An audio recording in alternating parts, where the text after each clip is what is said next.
In the heart of Color Creek, where every fence was a different pastel and flower boxes spilled rainbows onto the sidewalks, the color gray arrived. It came on giant, muddy tires, carried by trucks with the words Dullstone Industries stamped on their sides. They rolled right onto the fresh green grass of our park, their engines coughing out plumes of smoke that smelled like burnt toast and sadness. Bulldozers, cranes, and machines I didn't even have names for lined up, their metal jaws ready to chew up our favorite place. Our treehouse, perched in the old oak at the edge of the park, gave us the perfect, horrifying view.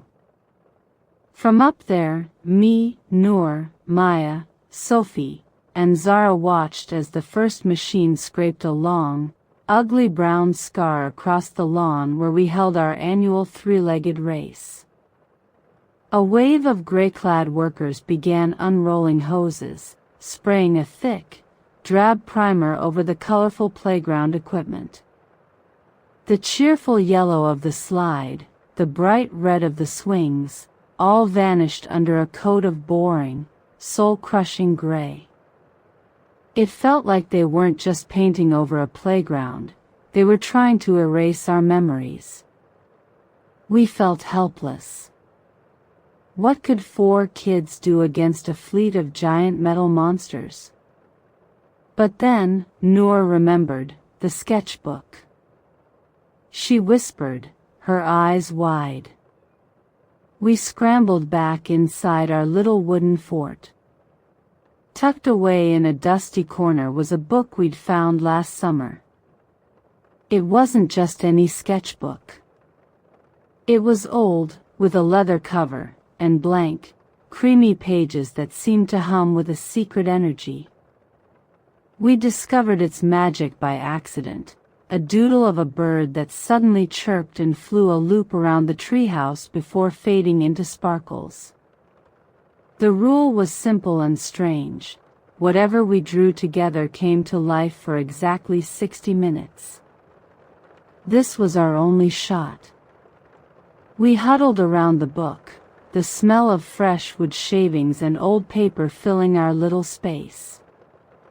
"They're using machines to destroy," Zara said, her brow furrowed in concentration. "So we'll use creativity to build."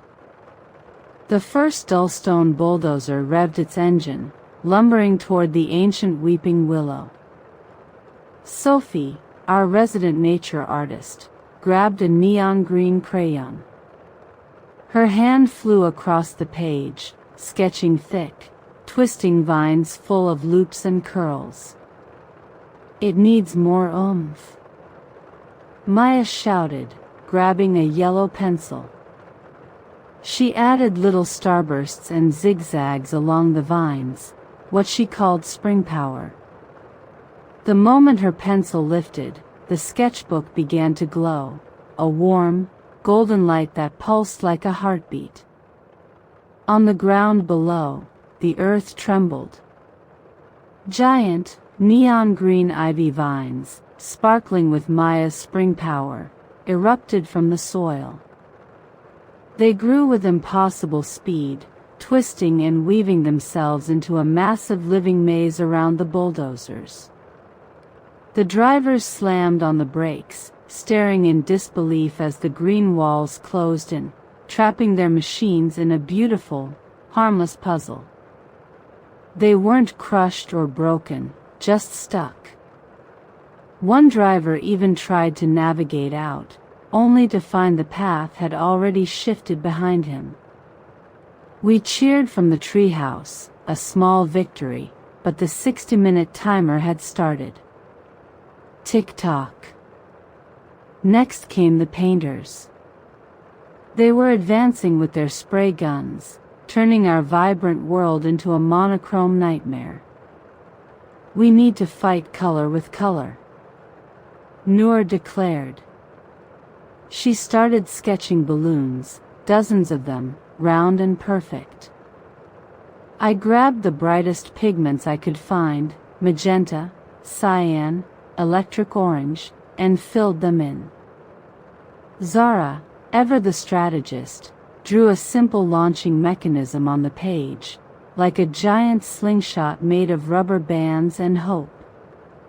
As soon as she finished, a real, glowing slingshot materialized on the branch outside our treehouse window.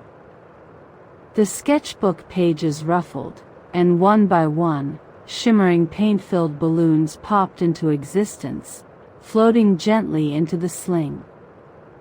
We worked like a well-oiled machine.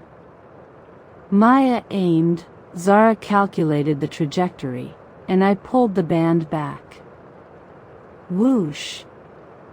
The first balloon sailed through the air, a glowing magenta comet.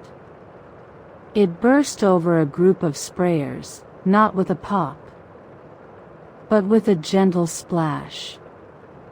A wave of brilliant pink washed over them and their equipment, dripping down the gray primer, and revealing the cheerful yellow beneath. We launched a whole storm of them. The air filled with exploding colors, washing away the drabness in a joyful, messy cascade. The gray-clad workers just stood there, covered head to toe in harmless, vibrant paint, looking more like abstract art than industrial employees. But our biggest problem was the giant chimney they were building in the center of the park. It was already puffing out thick, black smoke that choked the air and smelled like chemicals. It felt evil. This time, all four of us worked on a single drawing. Noor sketched the delicate wings, thousands of them. Sophie drew their bodies, shaped like tiny, falling stars. Maya gave them their magic, a shimmering, ethereal glow. I added the final touch, a flight path, a swirling vortex that led directly into the heart of the smoke cloud. The sketchbook glowed brighter than ever before. From its pages, a river of light flowed out of the treehouse window and into the sky. It wasn't just a few butterflies, it was an aurora of them, thousands of star-winged butterflies, shimmering with an otherworldly light, swarmed the chimney. They flew directly into the toxic smoke, and as they did, a miracle happened. The foul, black smog was transformed. It swirled into breathtaking ribbons of purple, gold, and turquoise light, spreading across the sky like a celestial tapestry. Down below, our neighbors, who had been watching from their windows, started to come outside, their faces turned upward in awe. The ugly smoke was gone, replaced by a beautiful, silent light show. We were winning, but the big cranes were still a threat, their long necks looming over the park. Time was running out. I could feel the magic tingling, a sign it was starting to wane. We need something big, but smart, Zara said, already sketching furiously. Something that can outthink the machines. Her design was brilliant, a giant robot, but not a scary one. It was made of colorful, folded paper, like the origami cranes she loved to make. It had kind, gentle eyes, and incredibly dexterous hands. Noor, Maya, and I colored it in with every pattern we could think of, stripes, polka dots, checkerboards, and swirls. With a final flash of light from the book, the origami guardian stood tall in the park. It was huge, easily as tall as the cranes, but it moved with a silent, graceful purpose. It didn't smash or crush, instead, it approached the first crane, and with its giant paper fingers, began to deftly rear out the machine's control wiring, creating a logic loop. Zara had designed a puzzle the machine couldn't solve. The crane's arm just twitched back and forth, completely harmless. The guardian moved to the next one, disassembling a key gear with the care of a watchmaker, and then to the last, tying its hook into an elaborate, beautiful knot.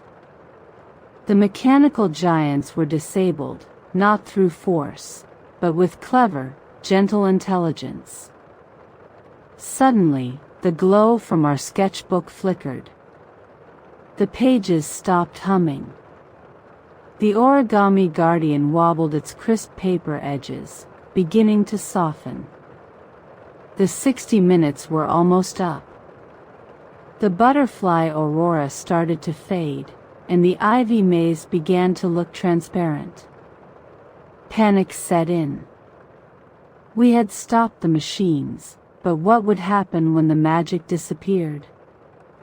Just then, a man in a crisp gray suit, the CEO of Dullstone himself, stormed into the park, shouting orders. But he wasn't shouting at his workers, he was shouting at us. He pointed a finger toward our treehouse. But as he did, something amazing happened. Mrs. Gable from next door walked onto the grass, holding a can of bright yellow paint.